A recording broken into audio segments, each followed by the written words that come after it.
आपका प्रातः क्लास है 26/11/1968 मंगलवार।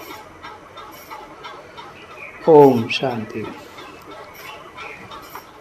बाप बैठ करके समझाते हैं रूहानी बच्चों को।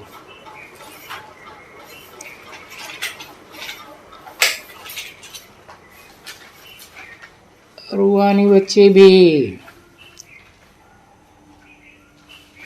अपन को शरीर में आत्मा समझकर समझते हैं। जब ओम शांति कहा जाता है, अपनी आत्मा का स्वधर्म का परिचय दिया जाता है, तो जरूर बाप भी ऑटोमेटिकली याद आते हैं। क्योंकि याद तो हर एक मनुष्य भगवान को ही करते हैं ना। ये है कि सिर्फ भगवान का पूरा परिचय नहीं है,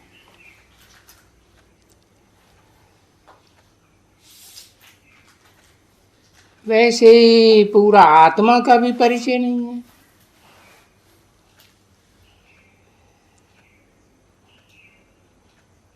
अभी आत्मा का परिचय देने और फिर भगवान अपना परिचय देने ही आते हैं। कौन सी आत्मा का परिचय देने आते हैं? कि जिस तन में आकर के संसार में भगवान के रूप में प्रत्यक्ष होते हैं, उस मुकर्रर तनधारी आत्मा के परिचय देने की बात है।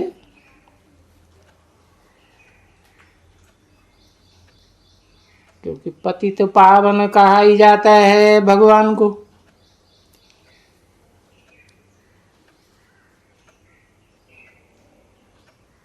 तो पतित से पावन बनने के लिए भगवान भी रामा के अनुसार बंधायमान है।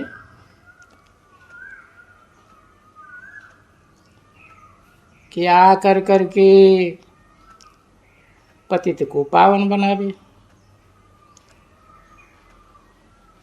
और आना भी जरूर है, बंधायमान है, और आना भी पुरुषोत्तम संगम युग पर है।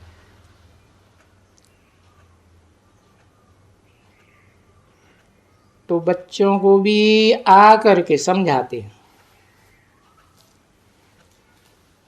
कि मैं संगम युग पर आता हूं। तो अभी संगम युग की भी समझानी देनी होती है, क्योंकि मनुष्यों ने तो संगम युग बहुत ही रख दिए। सतयुग त्रेता का संगम, त्रेता द्वापर का संगम, द्वापर कलयुग का संगम। परंतु विचार से समझा जाए कि पुरुषोत्तम संगम युग भी तो होगा, पुरानी और नई दुनिया का संगम, यह कॉन्फ्रेंस युग।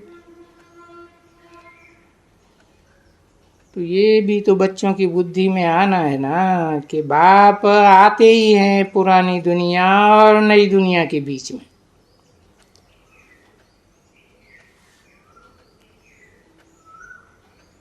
अभी क्या कहेंगे, पुरानी दुनिया है या नई दुनिया है? अभी तो पुरानी दुनिया ही कहेंगे। दोनों दुनिया के बीच कोई कहा जाता है संगम। तो तुम बच्चे जानते हैं कि पुरानी दुनिया को ही मृत्युलोक कहा जाता है।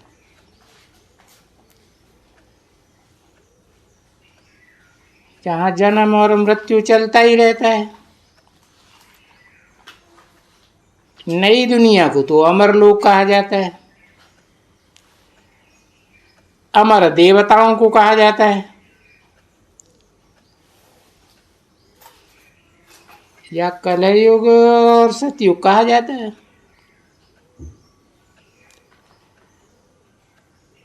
ये भी समझाना जरूर होता है। संगम युग दो युगों का मेल, कि भाई मृत्यु लोक में आयु कम होती है, क्योंकि नाम ही लगा हुआ है घड़ी घड़ी मरने का समय मृत्यु लोक, और वहां है अमरलोक।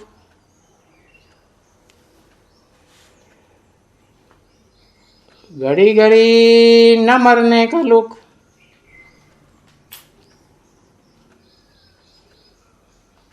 बाकी शरीर तो छोड़ना ही है मनुष्यों को।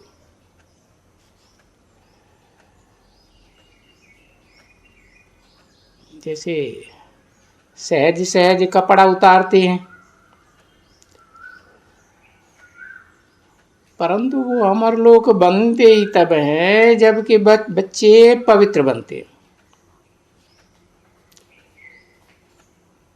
और क्योंकि अपवित्रता आती है तो उसमें विचार भी होते हैं,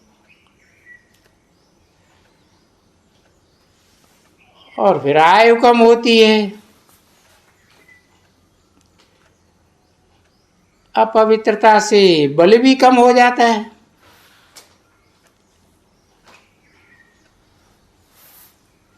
और सतयुग में व्यभिचारी होते हैं।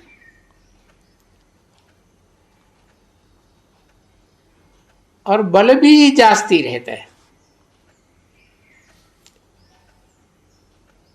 क्योंकि बल जास्ती क्यों कहते हैं, तो कहेंगे कि बल के बगैर इतनी बादशाही कैसे प्राप्त की।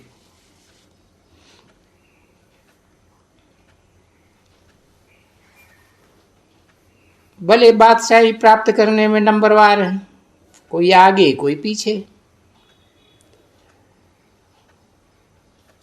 तो जरूर बाप से आशीर्वाद ली होगी, क्योंकि बाप ही है सर्वशक्तिवान। तो ये आशीर्वाद कैसे ली होगी। जरूर बाप कहते हैं कि मुझे याद करो, तो जरूर जिसने सर्वशक्तिवान बाप को जास्ती याद किया होगा उन्होंने ही आशीर्वाद ली होगी। बाकी आशीर्वाद कोई मांगने की चीज नहीं है, मेहनत करने की चीज है। क्योंकि बाप कहते हैं मुझे याद करो,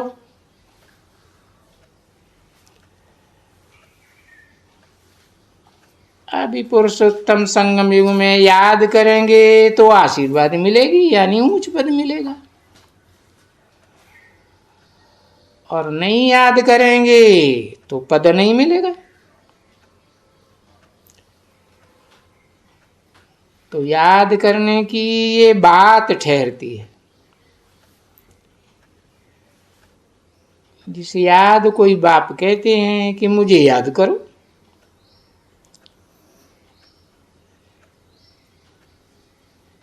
कहते हैं तो जरूर मुख से ही कहेंगे ना।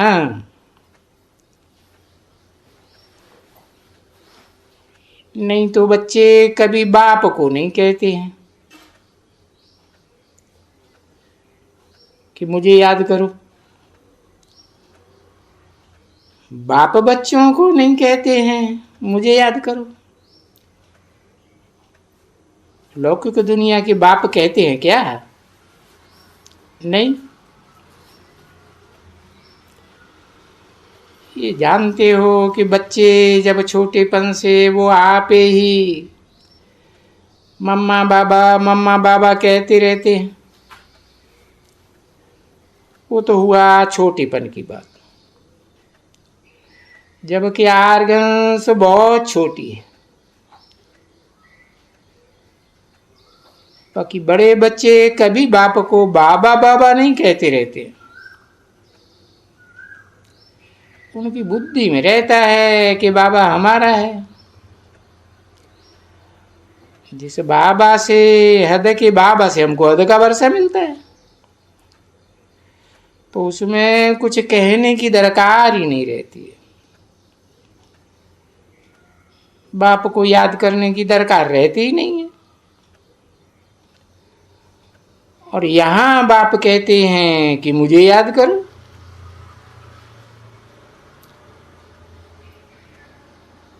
क्योंकि वहां दुनिया में हद के संबंध को याद करते हैं,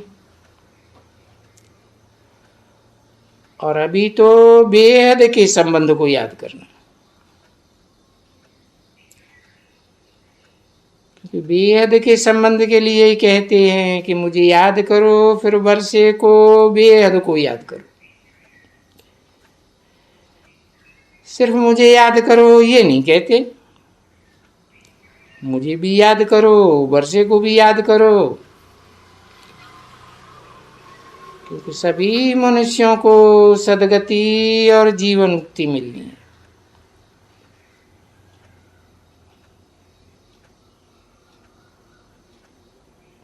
गति कहा जाता है मुक्ति धाम में जाने को।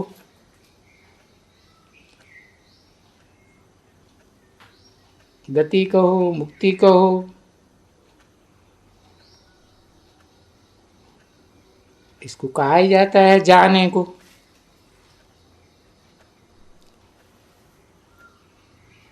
और सदगति कहते हैं फिर से आने को।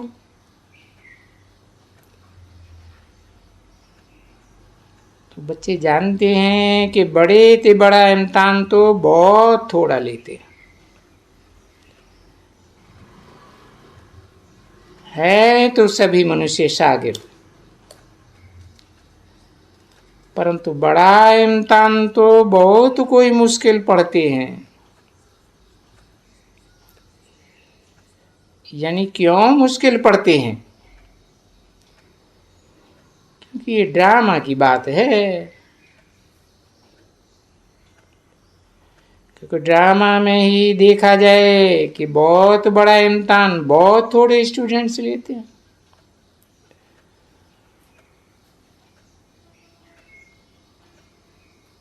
और उनसे फिर कम कम कम, तो फिर कोई जास्ती लेते रहते हैं कि वो कम मनुष्य होते हैं जो बड़ा इम्तिहान पास करते हैं। क्योंकि देखो, बहुत बड़ा इम्तिहान लेने से जास्ती पगार लेना पड़ता है, सरकार को देना पड़ता है। वो तो इंसॉल्वेंट होने के कारण भारत की गवर्नमेंट अभी ऐसी है, तो वो देखो बहुत बेचारे ऐसे हैं जो बैठे हुए रहते हैं, अनएम्प्लॉयड, बेरोजगार, क्योंकि गवर्नमेंट के पास इतना देने को नहीं है कि उन सबको इतना पगार भर भर के देवे। तो देखो, बड़े बड़े इम्तिहान वाले बेचारे को नौकरी भी नहीं मिलती है, क्योंकि ये सरकार के पास पैसे ही नहीं है। अभी यहां तो है बेहद की गवर्नमेंट, ईश्वरीय गवर्नमेंट, तो वो कोई पैसे वैसे की तो बात ही नहीं है।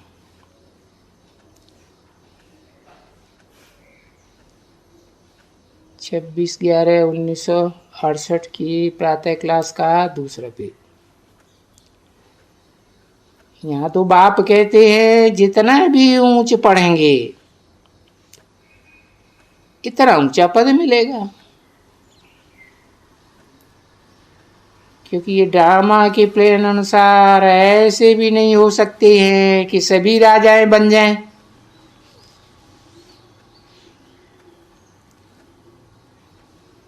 ये सभी साहूकार बन जाएं।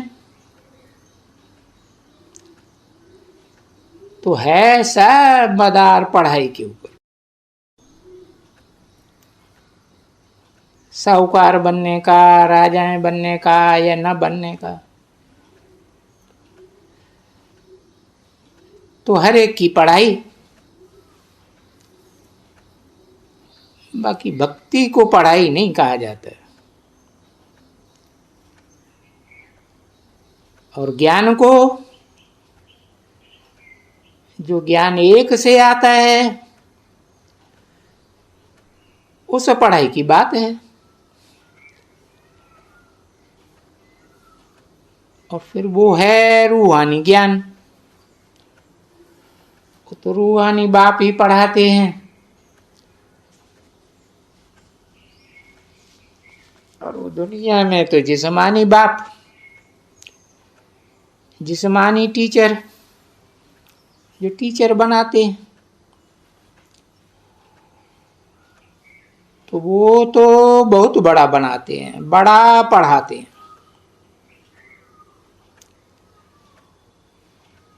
तो बच्चों को डिफिकल्ट लगते हैं। सिर्फ एक बात बच्चों को डिफिकल्ट लगती है, जो बाप को याद न करने से वो जो करेक्टर है वो सुधरता ही नहीं है।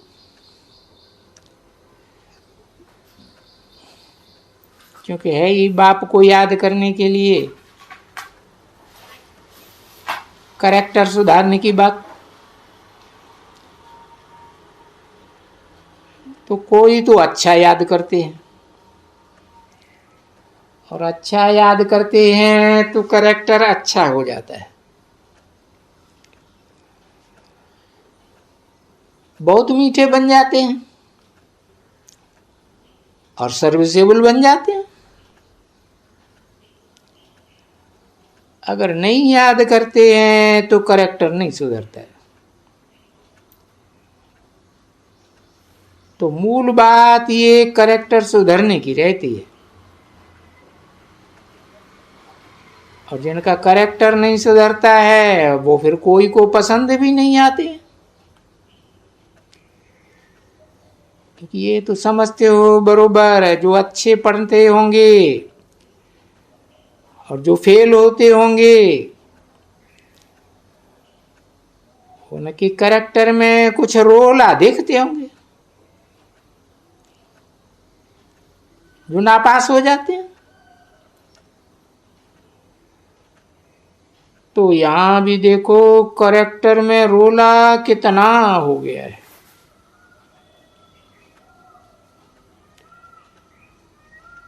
रामचंद्र में और श्री नारायण में कितना रोला पड़ गया।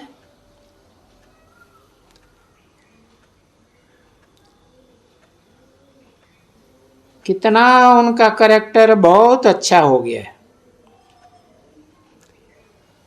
और कितना उनका दो रत्ती कम, दो कला कम, करेक्टर कमती हो गया।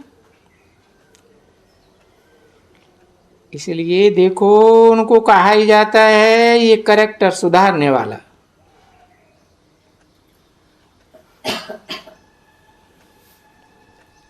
और उनको फिर युद्ध के मैदान में लड़ाकू।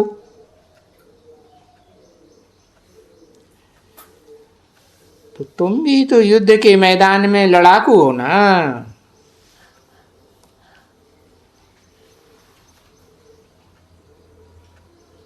माया पर जीत पहनने के लिए तुम लड़ाकू हो।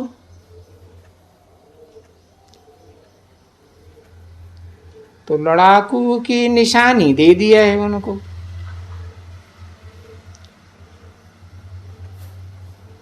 जिस बात का कोई को पता नहीं है,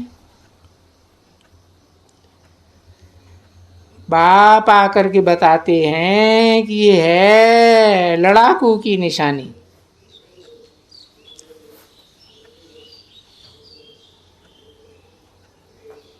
तीर कमान। कि निशानी कि ये बेचारा बाप को याद करते, अपन को दैवी गुणों वाला बनाते तो फेल हो गया। तो ये निशानी जो है वो रामचंद्र को दी है, और इनको कोई जानते नहीं है। देखो ये निशानी पहनी हुई है तो कितनी लड़ाई का वो बैठ करके बनाया है। ये रामचंद्र के साथ बाणों की लड़ाई,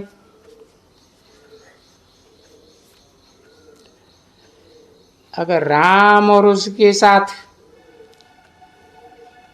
रावण के साथ रामचंद्र की बाणों की लड़ाई,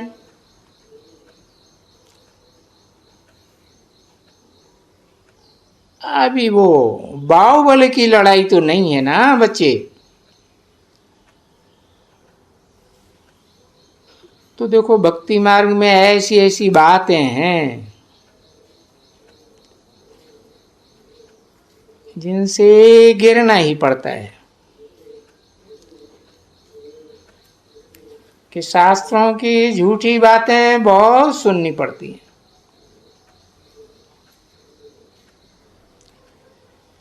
तो गाया भी जाता है कि भारत रावण के बाद फिर झूठ खंड हो जाते हैं, बिल्कुल ही झूठ खंड।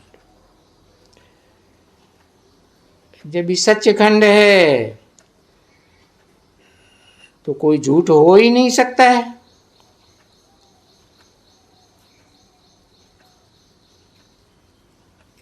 तो रावण राज्य में तो फिर झूठ खंड, क्योंकि अनेक सिरों का राज्य है ना, अनेक मत मतांतर, और सभी झूठ ही झूठ बोलते रहते हैं। तो झूठे मनुष्यों को तो कभी भी दैवी गुण वाला कह ही नहीं सकते हैं, बिल्कुल ही। यानी ये है होलसेल की बात, रिटेल की बात नहीं है, ये है होलसेल की बात। सारी हद और बेहद की बातें हैं। इस समय में सभी बेहद की भक्ति में है। तो भक्ति का तो देखा, बाप खुदा करके कहते हैं कि ये जो तुम्हारे में वेद शास्त्र ग्रंथ इनका जो भूसा भरा हुआ है ये इल्लीगल है, क्योंकि अनेकों के मनुष्यों के लिखे हुए शास्त्र हैं, टीकाएं टिप्पणी हैं, और यहां बाप तो बेहद का एक ही है, लीगल, सच कहने वाला। तो ये सभी लीगल बातें सुनाते हैं। और दुनिया में जो भी मनुष्य हैं वो इल्लीगल, इसलिए कहते ही हैं इल्लीगल भक्ति की बातें नहीं सुनो और न सुनाओ।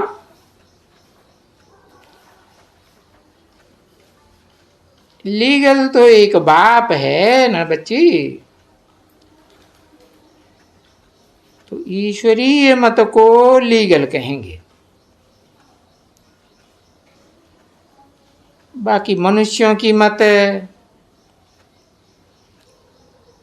तो अनेक प्रकार की है, उनको इल्लीगल मत कहेंगे।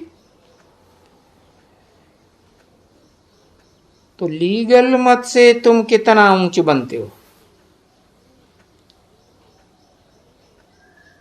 ऊंच बनते हो तब अगर धारणा करो और बाप की मत पर चलो तो। परंतु बाप की मत पर नहीं चल सकते। इलीगल बन जाते हैं। वो आके कहते हैं और लिखते हैं चिट्ठियों में, बाबा इतनी आयु में हम सब इलीगल कर्म किए, अभी हम कोई भी इलीगल काम नहीं करेंगे। तो ये प्रतिज्ञा करते हैं। और इलीगल कामों में भी सबसे जास्ती इलीगल काम है जो बहुत बड़ा शत्रु है, और इसको फिर भूत भी कह देते हैं। अभी देवभान का तो भूत है ही, क्योंकि जो मायावी पुरुष होते हैं वो देह अभिमानी होते हैं, और जो ईश्वरीय पुरुष होते हैं वो देही अभिमानी होते हैं। क्योंकि बाप भी विदेही विचित्र, तो उनके बच्चे भी विचित्र आत्मा अभिमानी। तो ये समझना होता है ना कि हम विचित्र हैं, हमारी आत्मा का कोई चित्र नहीं निकाला जा सकता, चित्र के विपरीत है। फिर यहाँ सृष्टि में आते हैं आत्मलोक से तो चित्र में आते हैं। अभी बाबा कहते हैं विचित्र बनो, क्योंकि फिर आत्मलोक में जाना है। तो जो विचित्र होता है, जिसका कोई चित्र नहीं होता है, वो ही विचित्र आकर के समझाते हैं। जिनका कभी भी कोई चित्र नहीं होता है और आकर के समझाते हैं, मुकर्रर रथ में आकर के समझाते हैं, तो भी आत्मिक स्थिति में रहते हैं। कहते हैं अभी अपने स्वधर्म में टिको, यानी विचित्रता के धर्म में टिको। 26/11/1968 की प्रातः क्लास का 3रा पेज। अभी चित्र के धर्म में नहीं टिको, देह अभिमान में। तो उसका ये कहना होता है कि देह अभिमान में नहीं टिको।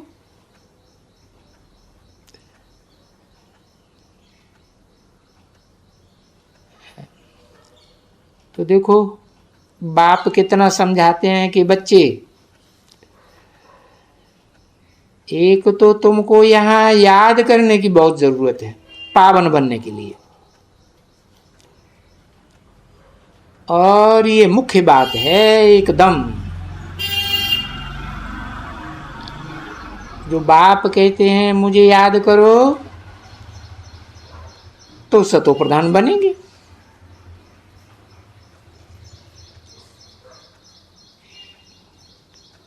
अब ये तो मुख्य बात हो गई ना बच्चों के लिए, कि अपन को आत्मा समझो और मुझे याद करो, तो तुम्हारी आत्मा प्योर बनती जाएगी। ओम शांति।